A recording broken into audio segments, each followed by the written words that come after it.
People with your host, a very Holly Shamsuddin. Yes, every Wednesday evening, 7 p.m. to 8 p.m. exclusively on 911 FM WMPR. This program should focus on that that we share with each other on this platform dedicated to their form, educate, and organize our community in Jackson and abroad. No rational comments or opinions are regarded to be irrelevant as your comments and participation could prove to be the cornerstone of our goal being to restore moral ethics, integrity, respect, and progress, and efforts to reach for a better future in all aspects of the everyday lives of our family and our children. Now join your host, Holly Shamsuddin, and yes, mean to you standing for the people here together we can.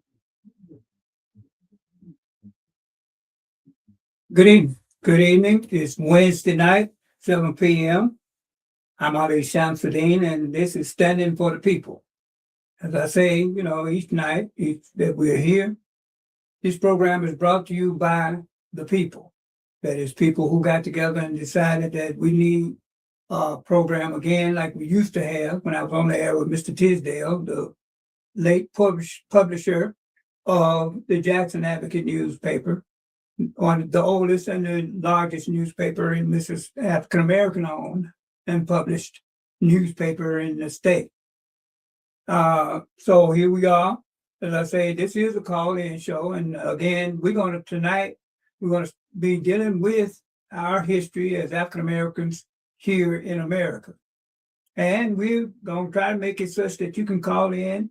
My guest again tonight is going to be Carl Mack, who is a 833 graduate of Jacksonian. He's now up on the East Coast. spent time out in Seattle on the West Coast and headed up to NAACP while he was out there. So, but we want always for us to understand how important it is for everyone, all Americans, to know the history of African Americans in this country and the contributions that we've made. Most people who come to America, even when they first get here, all they know is the stereotypes of African Americans. That's why they come here, some of them being biased and racist toward us, because that's all they've heard. And then for those white folks in America, they don't learn about us in school as we learn about them, which is a travesty in and of itself. And then we don't even get to learn about ourselves, which then we don't understand what we have to be proud of or respected for.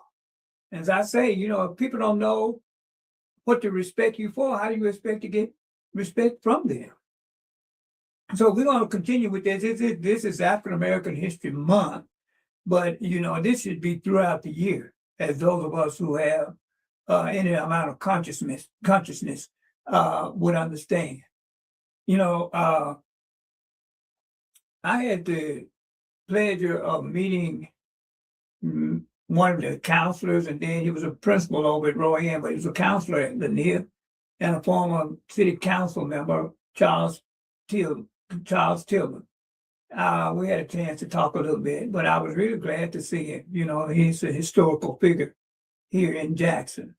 But I was really glad to see him, and he's up and well, and I was glad to see that.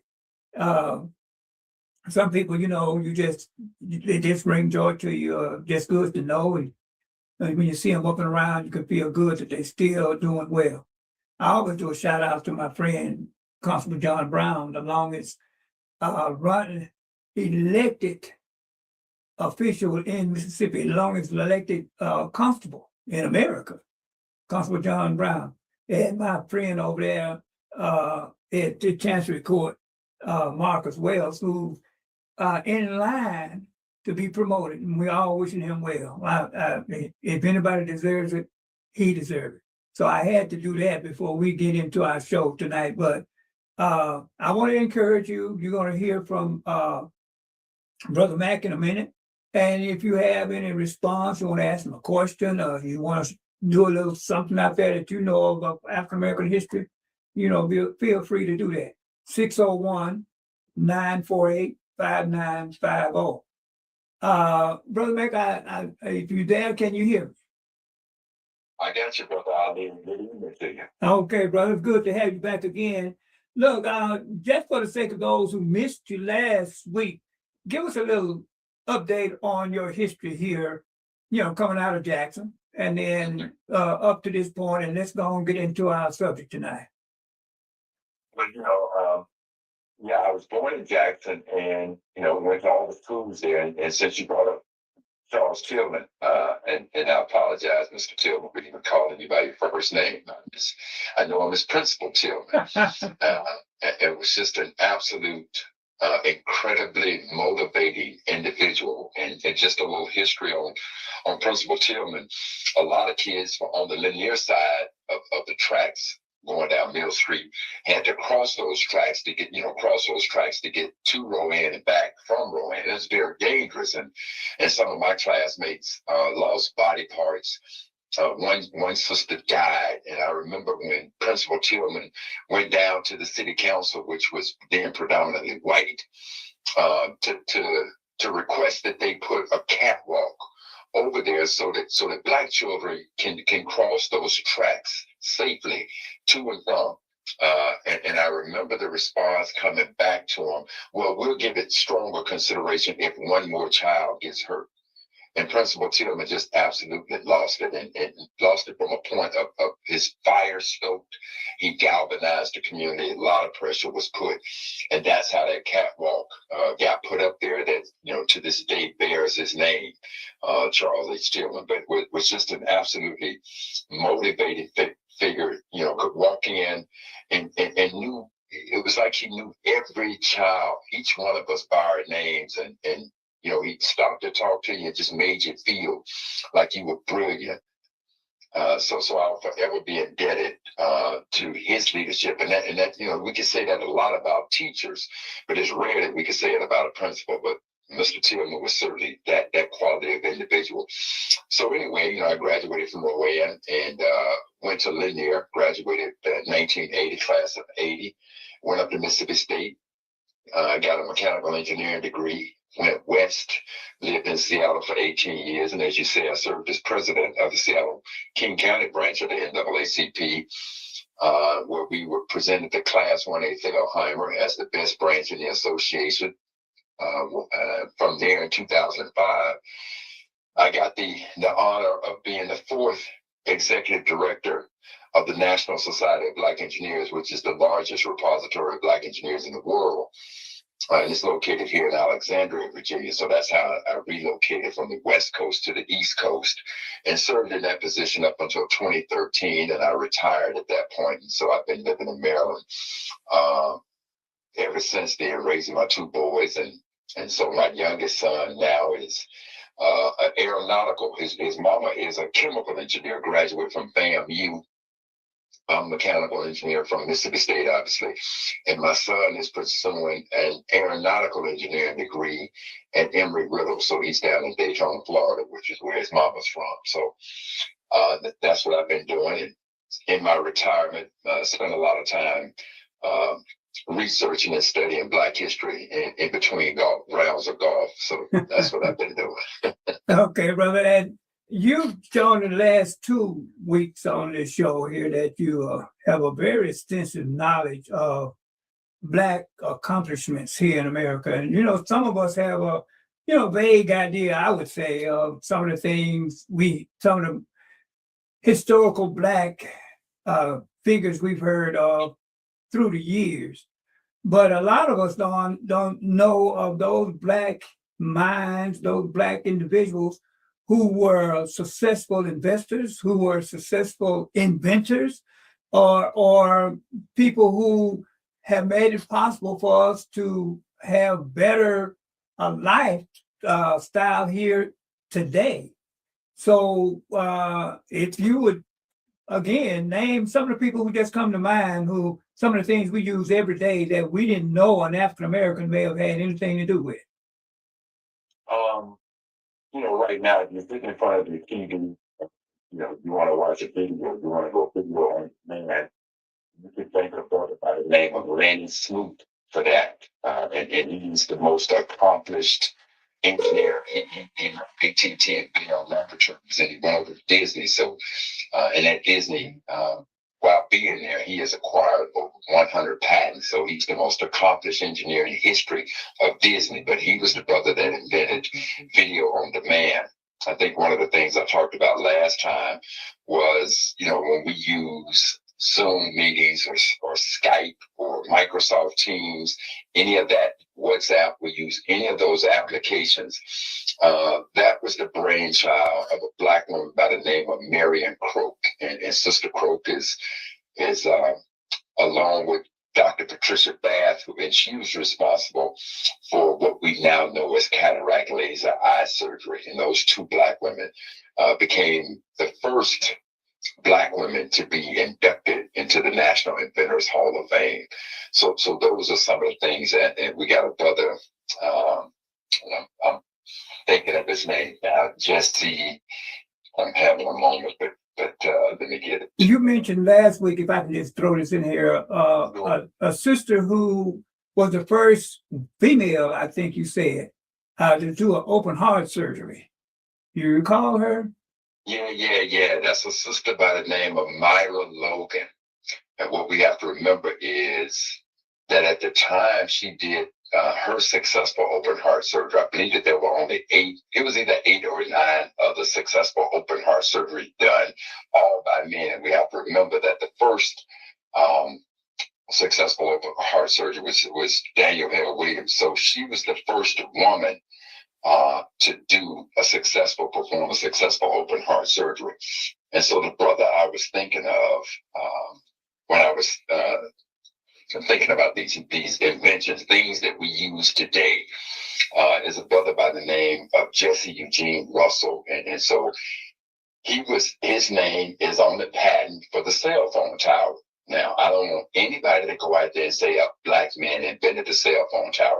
He is one of 12 people whose names are on it. So just like we don't like it when they don't give us credit, I personally don't like it when we try to take all the credit. There were some other folks out there who were innovators working in a team with this brother. And so their name, they're to be recognized as well. But he is certainly one of those 12 people that invented what they call the wireless communication base station, or we better know it as the cell phone tower. But he was also one of the names on this device that I'm talking to you right now, on that cell phone device. That patent came as recent as 1993. And if I'm not mistaken, it was only 4 people that were on that patent. And he's one of those 4 names that is on the patent. And that patent was titled a mobile data telephone. So that's what I'm telling you right now, is that brother was one of those names on there. Now, another resource that we use every day that is so common now that we all take it for granted, but that's the light bulb. I understand there was a brother who was very instrumental in that, even though Thomas Edison gets all the credit for it. Yeah, brother named Lewis Latimer. And Latimer was, the thing about Edison's light bulb is that the filament burned out real quick, like 2 or 3 days or around that time frame. And so the key to the light bulb was the filament. That was the absolute key. Without the filament, the light bulb as we know it is useless at best. I mean, expensive at best. And so Lewis Latimer was the brother that came up with that long-term filament that allows the light bulb to burn for as long as it does.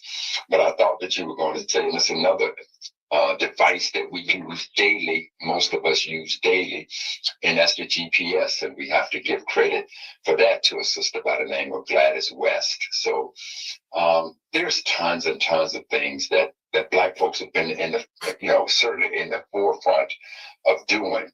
When I think of it, I'm thinking of, and we may not know this brother by name, but his name, and he's literally one of the most brilliant men.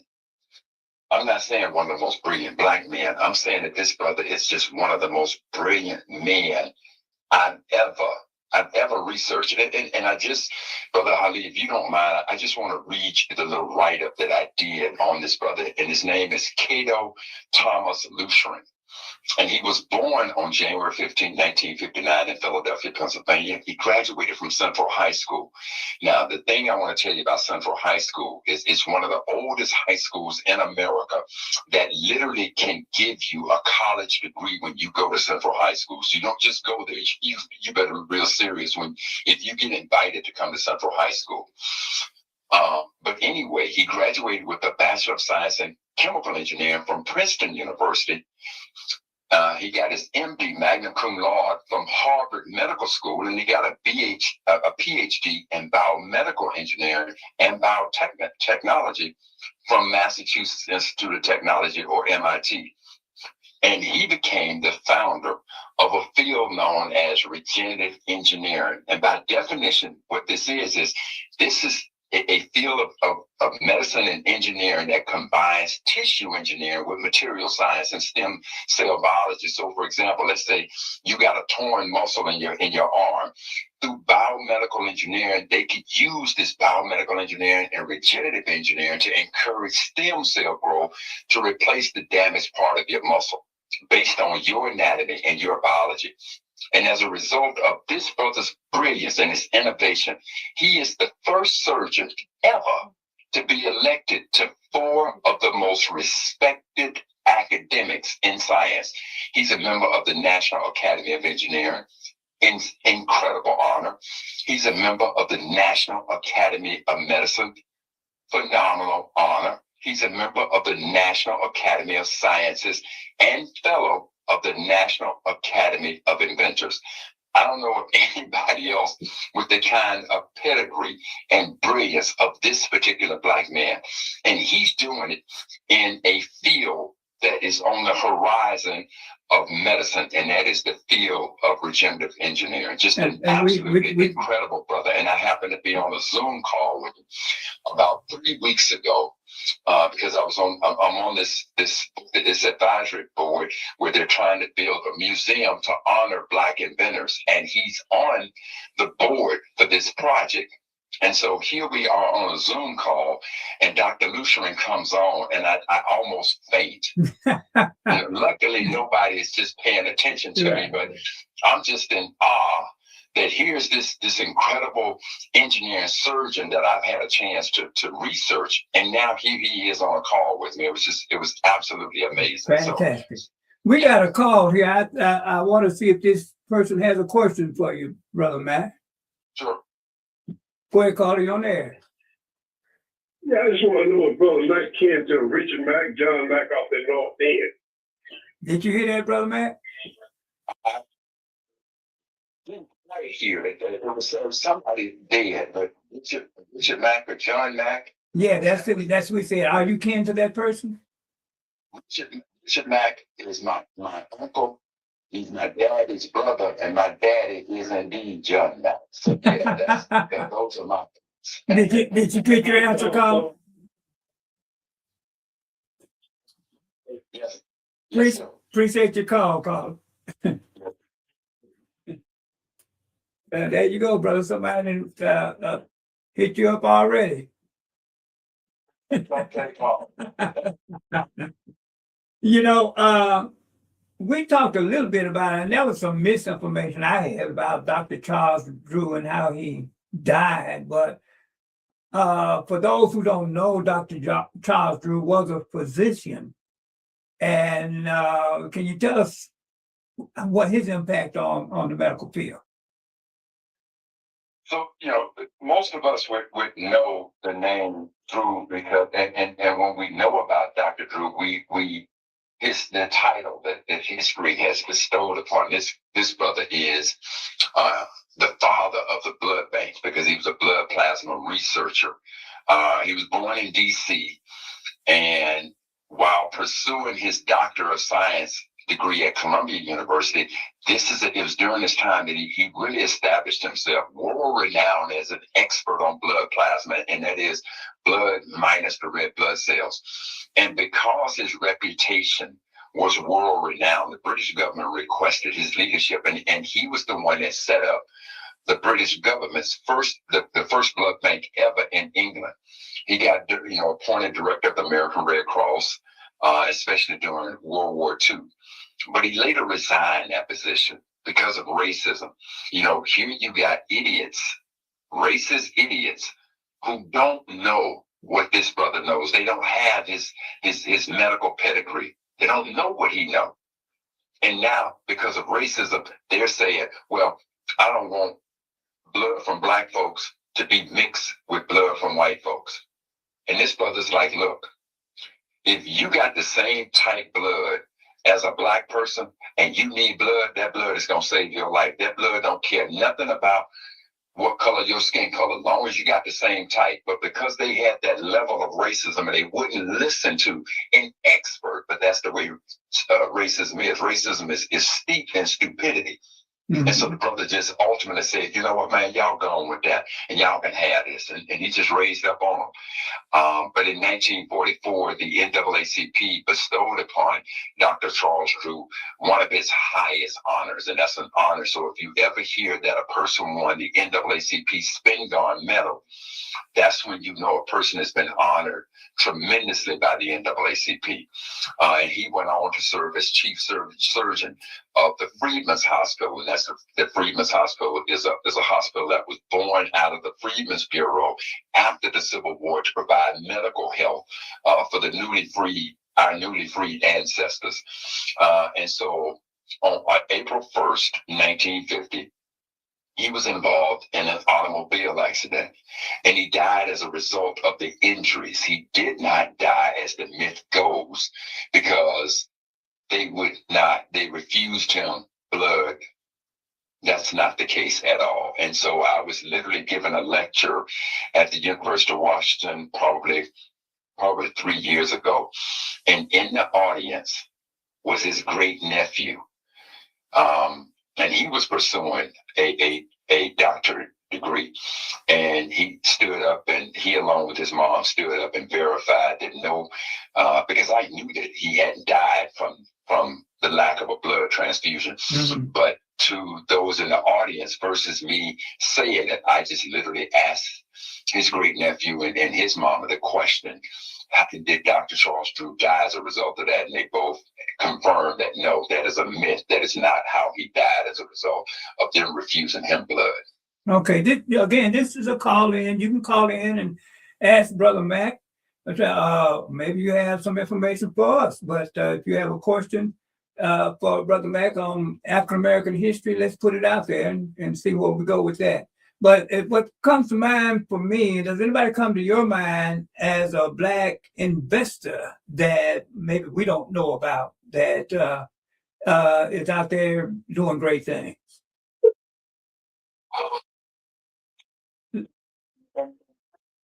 There's this brother, and his name is so slipping my mind. He is so slipping my mind. I'll take this call then. Maybe this person might. Go ahead. Go ahead, brother. Yeah, go ahead. You're on there. I just want to ask this question about Henry Sampson.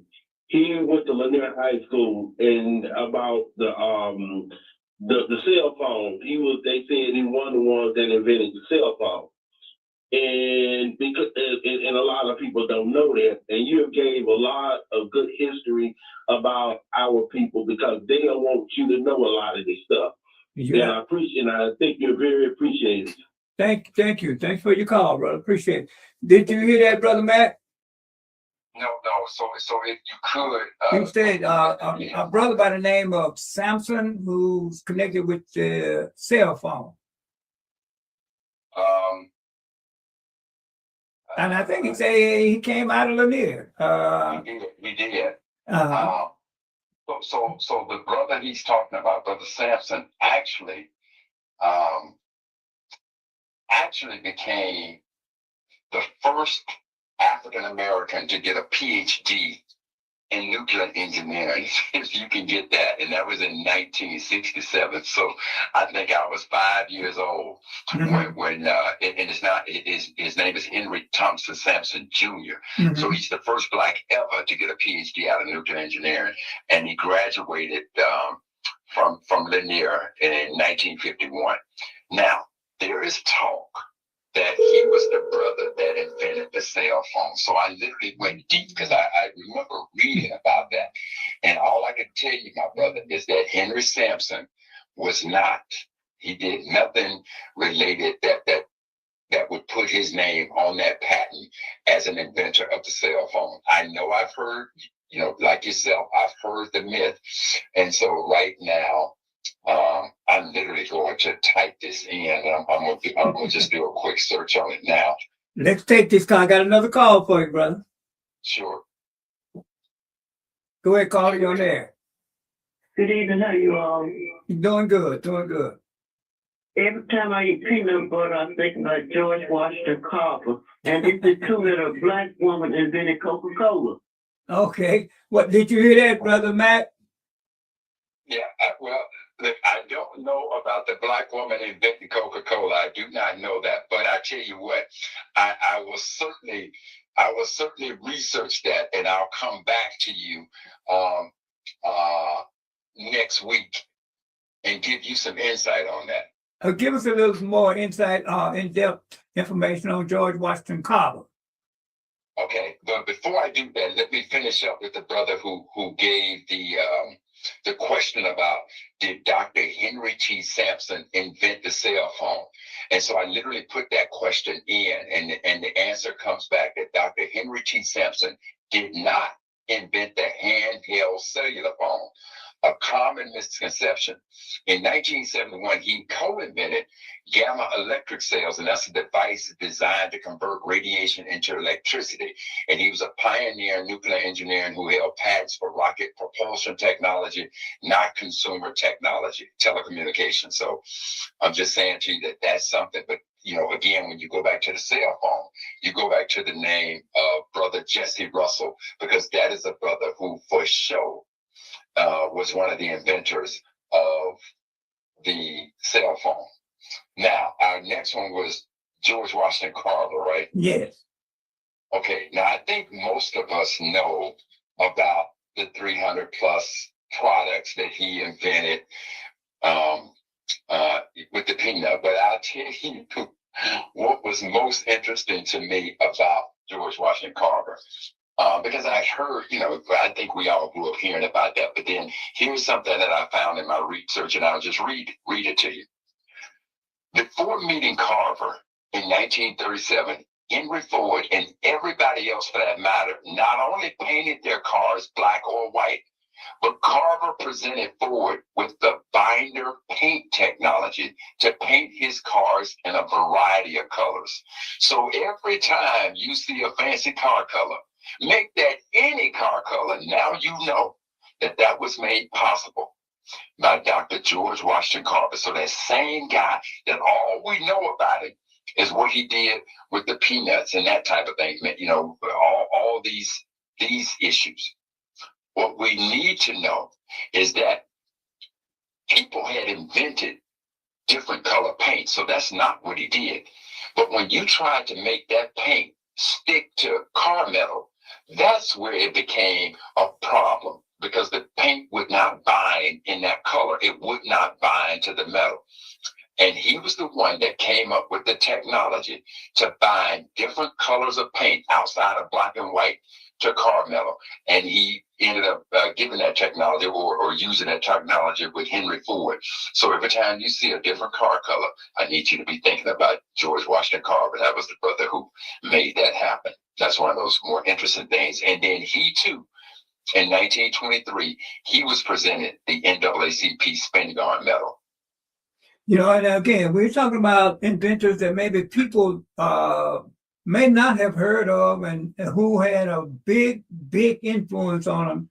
Products that we use daily that others are taking, particularly white folks, are taking credit for, as this famous, I'll say this statement that Charlie Kirk made about getting on an airplane and seeing a black pilot and not wanting to get on the airplane. That's the type of stupidity that you just mentioned. But again, there's so many products that we use in our daily life that if it wasn't for a black mind, and not just in terms of being racist, but help us understand that we are not just consumers. Since we talked about consumers, and I want to take you, I want to know if you know the name Jacob Miles III. I can't say I do, brother. Well, I'll tell you what. I need you there to think about this. This brother, this black man, and I was literally on a phone call with him a couple of days ago, and I'm working on a project with him to help another young sister that I met. I helped her when I was president of the Seattle NAACP. At the time, she was studying classical piano, and I gave her one of her biggest audience ever. It was during our 90th anniversary, and so she played classical pianist. But now she's a world-renowned mezzo-soprano. So you look up the name Janae Bridges. As a matter of fact, she just won her 3rd Grammy Award a couple of Sundays ago. So I'm on a Zoom call with Janae and Brother Jacob Miles. Now, the person that hooked us up, for those of you out there, if you know the name Carlos Cooper, and Carlos went to Morrow. Carlos was born over in the neighborhood with us, so Carlos and I known each other, but now Carlos lives in Dallas. But this brother Jacob Miles, have you ever heard of the Star Wars action figures? Of course, yes. then this is the brother. They call Jacob Miles III the Prince of Play. This is the brother who was sitting there in the early stages before the movie came out and came up with the Star Wars figures, working with Spielberg and all these folks that was doing Star Wars. Have you ever heard of Care Bears? Those Care Bears, that's the brother who came up with them. That's the toy maker for Care Bears. Go to the movie Ghostbusters. That's the guy. GoBots, Pound Puppies, Tonka vehicles, Sega video games. These are just some of the products that this black man, Jacob Miles III, has come up with. And again, I was on a phone call with him for about 2 hours on Tuesday, along with this young sister who is a rising star in opera. And she's featured in one of my calendars, and that's the phenomenal Janae Bridges. Just absolutely phenomenal talent. Fantastic. Now again, I'll ask it of you, because we on the same page with this and that. Why would you think the white community would think this type of information is divisive? Where does divisive fit in any of this? Part that scares them. It's America's original sin that scares them. What you have to understand is that when this country came into being, when they declared their war for independence in America, they introduced this concept of democracy of government by the people. They introduced this concept known as inalienable rights or God-given rights. So on its face, these words, these concepts are absolutely beautiful. You can't argue with the concept that, or the belief that all men are created equal. They are endowed by their creator with certain inalienable rights, and among them are life, liberty, and the pursuit of happiness. On its face, that is absolutely marvelous. But at the very moment, the ink ain't even dried on the preamble to the Declaration of Independence. It ain't even dry. And you got another member of the human race enslaved. So the hypocrisy of America's birth, and I call it the hypocrisy of American democracy, that is what America is ashamed of. And when, and people want to talk about the fact that slavery has existed since man has existed, and I agree with that. There is nothing unique about the fact that slavery existed in America. However, Brother Ali, what is unique is that there has never, in my knowledge, ever been a form of slavery that took the enslaved out of the human equation. And that is what American slavery did when you go to Article 1, Section 2, Part 3. That's that 3/5 compromise. Article 3. Right. But that's that 3/5 compromise. So that they're not ashamed of the phenomenal inventions that we've done or what we've given to this country. What they're ashamed of is when they look in the mirror and they get to see what their forefathers and foremothers did, this hypocrisy of American democracy, of the way that they treated African Americans. Not only is they got to deal with that, but they got to deal with, when you try to sell this story that Columbus discovered America as if nobody was here, yet you come here and you give Native Americans blankets infested with smallpox and try to kill them off and take their land, and now you come over and you enslave another group of people. The ugliness of how America was started, that is what they don't want to be unearthed. And when you start going inside the fact that these, you had white men who would take liberties with their enslaved black women. And now here comes a child that has my complexion, light in complexion, right? Or even lighter. And then now that enslaved mama wants to sue for the freedom of her child. And now in Virginia, back in the 1700s, they passed a law that says, no, the status of the child will follow the womb of the mother. Right. So they had that under control. It wasn't just the enslavement of blacks, but it was just that outright use of skin color to absolutely just do the type of things that they did to our ancestors. There is no limit. If man could dream of an atrocity, white folks did it. You know, I want to say this, Brother Ali. I want to say this while I'm just on this point. right. And there's millions of examples of this nonsense, millions of it. But now, if we just go on over to Tuskegee, Alabama, I just want you to think for a minute now. 1932, the U.S. Department of Health, and I want you to think about this when we think about COVID, right? Because we keep hearing about the CDC and the U.S. Department of Health. But in 1932, they purposely injected Black men with syphilis and just sat there and said, let's just see just how bad this can get within this group of people. You know, and I can understand, if I can say this, brother, we both can understand why they wouldn't want this type of information out there, but it's fact. But even so, and one of my efforts here is to let us understand that's not all of our history here. You know, I know they want us to think about how cruel and despicable we were treated in our slavery existence, and even afterwards, even up, I would say up until today. But the fact is, in spite of all of that, there's a lot of history for the world to know about us in terms of just being human beings. There's no doubt about that. But the thing that I have to say is this: it's more important that we know who we are. I don't care that they don't know. And I can give you this as an example.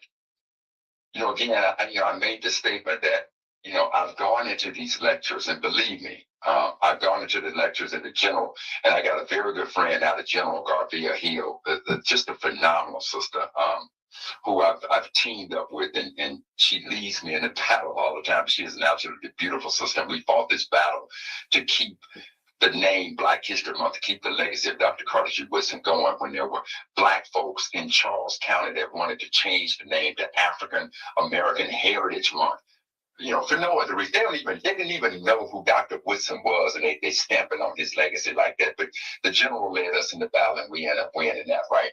But when I talk about the importance for us to know our history, like right now, can you name me the oldest land grant historical Black college or university in America? What is the oldest land grant HBCU in America? Wow, man. And I would like to think I would know that, but I can't be honest and say I know the oldest. Yeah, all you gotta do is go down to Longview, Mississippi, you find it. That'd be the Alcorn, right? That's exactly right. Mm-hmm. Right here in our midst, right? And the same thing, you know, I think I was on the program, and I asked the question, or, you know, about Vicksburg, Mississippi. The oldest Black-owned business in Mississippi is in Vicksburg, Mississippi. But that business is also the second oldest Black family-owned business in America. And that's a funeral home right down there in Vicksburg, Mississippi. Right. Right. And this again, this is the type of information, you know, again, brother, there's so much that you know that I'm hoping that we can get out here, that we got to just stop thinking of our slavery experience. And we know what that was, but a lot of us want to try to forget it. But in spite of that, we've come a long way, man. And that's the history that, you know, we want people to understand.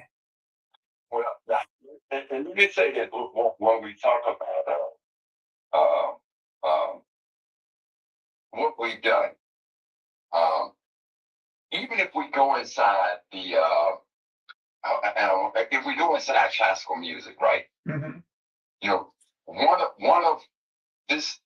of the world's greatest operatic divas came out of Laurel, Mississippi, right? Leontine Price. That's right, right, right. Yes. Absolutely. I had the experience of seeing her in concert. Now, let me say this to you. There was a Black man that came out of Mississippi, and this man was so good as a composer of classical music that they called him the Dean of Black composers. And I just want to read to you what I wrote about this brother to give you some idea. And this is why my interest in classical music has risen. And that's how I got to really be around Janae Bridges and really appreciate, what she is doing, what Leontine Price did, just all of these sisters. But this brother is named William Grant Steele. Now, he was born in Woodfield, Mississippi on May 11, 1895. He received his early training at home before he attended Wilberforce University and the Oberlin Conservatory of Music, and then later the New England Conservatory. But he arranged for such jazz artists like W.C. Handy early in his career, but he later turned towards classical music. But it was within the field of classical music that he earned his title, the Dean of Black Composers. His list of historic firsts are beyond impressive, and it solidified his title as a dean. In 1931, his Symphony No. 1, Afro-American, was performed by the Rochester Philharmonic. And that's interesting because I was just up at Rochester giving a Black History presentation this weekend. But that marked the first time ever that a major orchestra ever performed a full-length piece by a Black composer. In 1936, he became the first Black ever to conduct an American symphony orchestra performing his work. And that orchestra was the Los Angeles Philharmonic. The brother even wrote an opera called Trouble Island in 1939, and it was inspired by the leader of the Haitian Revolution. And a decade later, it became the first opera ever by an American to be performed by the New York City Opera, and the first opera ever written by a Black to be performed by a major opera company. I'm going to just tell you this, and I'll leave with this. In 1955, he became the first Black ever to conduct a major symphony orchestra in the Deep South. How deep? All you got to do is go down to the Crescent City. It was in New Orleans, the New Orleans Philharmonic. And in 1981, his opera, A Bayou Legend, which was a collaboration with his wife, Verna, it was the first ever by a Black to be performed on national TV. And this brother came out of Woodville, Mississippi, by the name of William Grant Steele in the field of classical music, man. Yes. And again, it's so important for the world to know that, we got minds, we're not dumb, we're not stupid, and we can do more than perform or athletics. Not that there's anything wrong with that, because we excel in that as well. However, just to think that the only thing that we have a mind to do is something manual. And you got these brilliant people out here who are producing resources that we use every day. That's right. That's right. Well, let me tell you this. Now, and again, even though, a lot of what we do know is in sports, but you take a look at what's happening right now in the Olympics. I mean, we're now making strides in the field, in fields that we weren't known for it, like again, swimming, right? Right. So let me read you. I want to read you this story, and because I did a Black History sports calendar too, and I haven't published it yet, but I want to read you all one of the initiatives, one of the pages that I wrote about, and I found it to be just fascinating stories, and here it is. Simone Manuel was born on August 2nd, 1996 in Sugar Land, Texas. Now, her first swim lesson began when she was about 4 years old. And on the second day, she swam across the pool. Now, that's kind of unusual.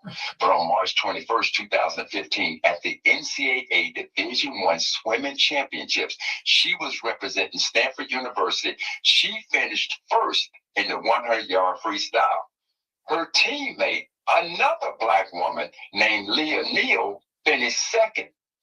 And the sister who finished third was a woman named Natalie Hines from the University of Florida. Now, you talk about unusual. It was the first time ever that 3 Black swimmers finished in the top 3 spots of an NCAA championship race in swimming. And speaking of history, on August 11, 2016, at the Summer Olympic Games in Rio, Simone Manuel a black girl won the gold medal in the 100-meter freestyle, becoming the first American black woman ever to win an individual Olympic medal in swimming. So it just goes on. It literally just goes on and on and on. And we've seen this sister who it was on the U.S. women's hockey team. Now they win the gold medal. She's the first black to win a gold medal in Olympic competition in hockey, but she's not the first black to win a gold medal. The first black woman to ever win an Olympic gold medal in the Winter Olympics is a sister named Vanetta Flowers. She did it as part of the two-woman bobsled. The first black woman to ever win an individual gold medal in the Winter Olympics was our little sister who did it in speed skating. And forgive me for losing her name right now. Yeah. I just had a moment. And we put out there, because it's very important that everyone know that the development of America, black soldiers, both men and women, have contributed to every war that America has been involved in, including the Revolutionary War. And that's why, I've asked this question many times. I ask black folks, do you feel patriotic about it? Especially because now you're coming up on the 250th anniversary of the Declaration of Independence. And so I just want to be real clear here about that. If I ask the question, did we help build America? And I have asked this question to any and every audience. I stand before the lecture, and every audience says to me, they answer me with an emphatic, absolutely, we helped build this country. And then I ask them, did we help give birth to this nation?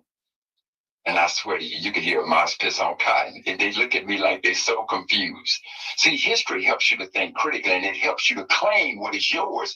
I don't want to claim it all, but damn it, I'm going to claim what's mine. So the question I asked, as we're coming up on the 250th anniversary of the Declaration of Independence, should we feel patriotic, or do we feel patriotic about the 4th of July? And they look at me very confused, but then ultimately the answer is no, I ain't really feeling that way. I'll take Juneteenth, the 4th of July is just a barbecue, blah, blah, blah. Well, I think we all want to recognize and support those in our history that paved the way. So the war that gave birth to America is the American Revolution. And so the picture is real clear. There were between 5,000 and 8,000 black soldiers in that delivery room pulling America into existence. And because this country has had us tuned into the channel HBO, History by Omission, we don't know who those 5,000 to 8,000 blacks. Yeah, we know about Crispus Attucks, but that's the only one we know. And he should be enough, but obviously he ain't been enough. Mm-hmm. So you got us thinking, I don't feel patriotic. That's their thing. No.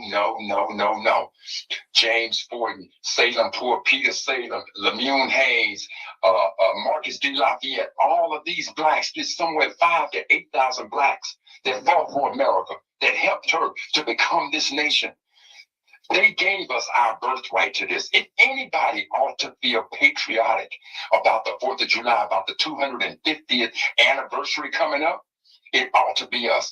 Because the red in the flag, a lot of us think that the red in the flag represents blood. No, the red in the flag represents the sacrifice made for this country. Mm-hmm. And the fact of the matter is, before America was America, when she declared her independence and fighting to become a nation, those 5,000 to 8,000 blacks, they sacrificed it all so that we can now feel patriotic and own this part of it. And I'm not giving that up because of ignorance. They're erasers, and they're having me tuned to HBO. I turn the dial. I don't look at that channel no more. Well, they choose to overlook this channel for where we can understand our history. And I'm trying to get us as black folks. And I love what you're doing, Brother Ali, because right now ain't nobody tuned to HBO. They tuned to Ali's station, and they listening to us, and they learning about it. So any of these blacks that you want to know about that fought, died, and sacrificed for America, they did that so that we can stand tall and lay claim to this. White folks only had one oppressor, the King of England. We had two. We had the King of England and we had the colonists. Absolutely. Anybody ought to be patriotic about it. We ought to. And we paid the cost. And then, as I said before, too many of us, I'm talking about African Americans, really believe that even during the Civil War, that our ancestors who were enslaved on these plantations just sat back to wait to see who would win the war, as opposed to being an integral part of that effort to overcome the Confederacy. No, there was over 200,000 blacks that fought in the Civil War to help get our freedom. As a matter of fact, all you got to do is, use Lanny Smoot and you'll get your video on demand and just go rent the movie Glory.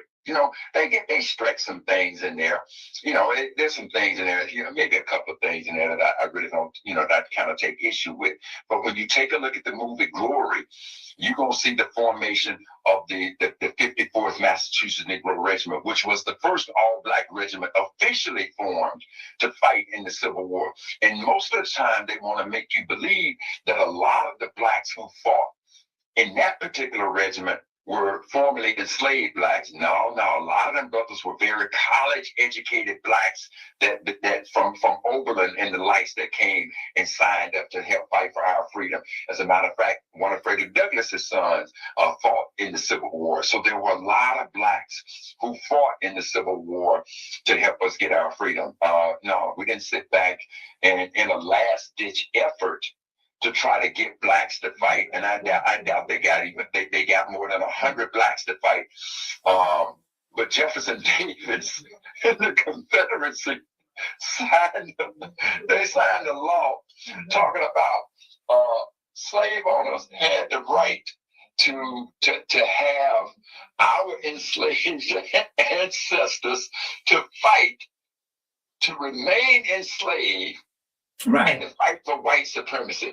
And the order was called General Order Number 14. Right. And it was so, I can tell you now, I doubt that they can give you 100 blacks that fought, for the Confederacy doing that. But I can promise you this, Brother Ali. Had I been enslaved in Mississippi and they passed General Order Number 14, I promise you, I would have volunteered to fight with the Confederacy. And as soon as they gave me a gun and they gave me one bullet, all I need is one. That one bullet would have showed them exactly how I feel to remain a slave and fight for white superiority. It went right between the eyes, player. And I know you know what I'm saying. Absolutely. And as we get down to that, and again, brother, we got to keep this going, but as I get down to the end of the show here, I always have to say, and you can chime in on it as well, we got to remember the effort that was paid for us to be able to vote. And in Mississippi, we have a very unique situation. Number one, we're approaching, but I would say we are there, but, we have a tendency not to answer the census. But we are approaching 50%. I'm talking about African Americans. We're approaching 50% of the population here in Mississippi. 50%. And Mississippi has more black elected officials statewide than any other state in the country. Mississippi has. And right here in Jackson, the capital city, we are almost 90% of the population, which means we run the city. We do. We don't understand how to do it, but we run it. The county, we're the same way. We're 90% of the population, and we run the county. So that's how important voting is. And I'm gonna take this call, and I want you to listen to this, brother Matt. Sure. Brother Walter. Oh, I just put up my call, Jared. Yes, sir. The last couple of weeks, I have really enjoyed and become informed by your show. I don't know whether it's Professor Mack is the same one that published a book of significant days and African Americans who paid contribution on those days. That's one thing I want to say. And if he answers, I appreciate it. The other thing is that in terms of the contribution of blacks in winning our freedom, they use guns and bullets today, in order to preserve whatever rights we have now, our bullets must be outmatched. Yes, sir. And for whatever reason, our brothers and sisters have not realized it. What we got, we will lose it. We will continue to struggle to keep it. Thank you. I'm going to listen to see whether Brother Mac is in fact the same author of that fabulous book. Thank you, Brother Walter. Appreciate your call. Could you hear me, Brother Matt? Thank you so much. Now, if you're talking about the Black History Calendar, and every day it features somebody out of our history, and it happened on that day. If that's the calendar you're talking about, that is indeed me. As a matter of fact, there's not another Black History Calendar on the planet where every day you flip it over, and every day, that's the reason why, as you asking me things, I can take you to a specific day. Now, tomorrow is the 26th of February. So let me tell you what happened tomorrow in our history, since we're talking about voting. On this day, February 26th, which is going to be tomorrow, on this day, February 26, 1869, the following proposal passed Congress. Section 1, the right of citizens of the United States to vote shall not be denied or abridged by the United States or any state on account of race, color, or previous condition of servitude.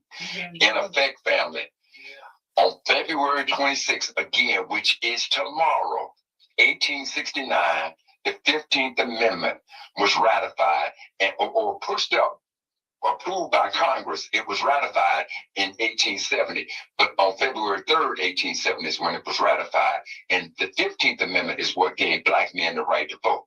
But now what they're doing is they understood how important our vote is. So when you hear these so-called brilliant Black folks trying to tell you and sound all educated, like why our vote don't matter, man, I don't want to hear from y'all. I don't want to hear that. I don't want to hear it, because every time you say that, you telling me that Fannie Lou Hamer took that butt whooping for no reason. You telling me that all them Black folks in Mississippi and all over the South, including my mother, whose poll tax card I got, who had to sit there and be dehumanized with a literacy test, you telling me that all of those efforts, the death of Medgar Evers means nothing because you so damn brilliant. So I don't want you to tell me nothing about why my vote don't. But what I will tell you is this.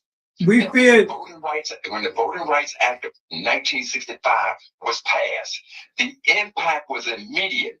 Black voting soared from 23% to 53% in Georgia. It went from 19% to 52% in Alabama. And in the SIP, it went from 6% to 60%. we got to remember that. That's why we got what you're talking about, all these Black elected officials now. But now what we need is for these Black elected officials to start handling their business for us. We definitely gonna get into that. I'm at the end of my program now, brothers, but we gonna look. I always appreciate y'all input, but we definitely that's coming, and we're gonna stick with it. Brother Mac, I appreciate you being on the program tonight. Walter, as always, brother, thanks for calling. Thank you. And we're gonna wrap it up this evening. All right, that's it. Standing for the people. See, be here next Wednesday.